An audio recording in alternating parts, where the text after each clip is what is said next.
ഇങ്ങോട്ട് വന്നേ. എന്താ കാര്യം? കാര്യമുണ്ട് പറയാം. വാ. എന്താടാ? കണ്ട സ്ത്രീകൾ ഇരുന്നെടുത്തു എന്നെ ഇങ്ങനെ ശകല സ്ഥലം തന്നിട്ട് അവിടെ ഇരുന്നോളാൻ പറഞ്ഞു.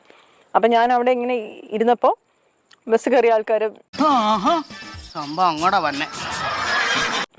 ഞാൻ ഇങ്ങനെ കുഞ്ഞിരിക്കുക ബാഗും കൈ വെച്ചിട്ട് പിച്ചോ നുള്ളു എന്തൊക്കെയോ ചെയ്യണ്ട്. ഇവളാള് കൊള്ളാമല്ലോ. ഏതായി കുട്ടി?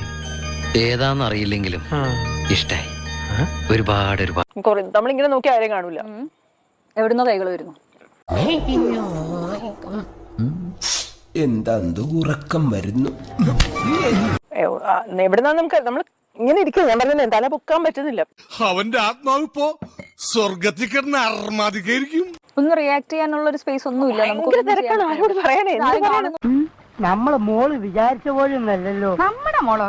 അല്ല, നിങ്ങളെ മോള് തന്നെ. അവള് ഞാൻ വിചാരിച്ച പോലും ഒന്നുമില്ല. അടുത്തിരിക്കുന്ന സ്ത്രീകളൊക്കെ കാണുന്നുണ്ട്.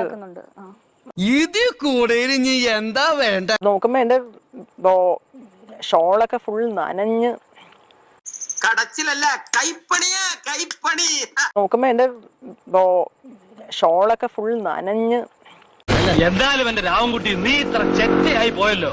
എന്റെ പൊന്ന് സാർ, അതൊക്കെയോ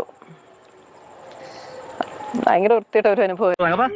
തന്റെ ഈ പെണ്ണുങ്ങളെ കാണുമ്പോൾ ഉള്ള പരവേശവും പരാക്രമം ഉണ്ടല്ലോ, അത് ഇന്നോട് അവസാനിപ്പിച്ചോണം. ഇല്ലെങ്കിൽ കൂടും കുടുക്കെടുത്ത് ഞാൻ കോടമാകത്ത. പാട്ടിക്ക് വന്നിട്ട് ഇറങ്ങിപ്പോയി. ഞാൻ വീട്ടിൽ ചെന്ന് ഉടുപ്പൊക്കെ എനിക്ക് ഇഷ്ടമുള്ള ഒരു ചുരിദാറായിരുന്നു കത്തിച്ചോളാം ഞാൻ. ഇവനൊക്കെ എന്ത് ചെയ്യണമെന്നറിയാവോ? വീട്ടിൽ വെച്ച് കൊല്ലണം. മാത്തച്ഛൻ എന്ത് പറയുന്നു? പിന്നെ അച്ഛന്റെ ബെല്ലൈക്കൺ അമർത്തണം, സബ്സ്ക്രൈബ് ചെയ്യണം, ലൈക്ക് ചെയ്യണം, കമന്റ് ചെയ്യണം.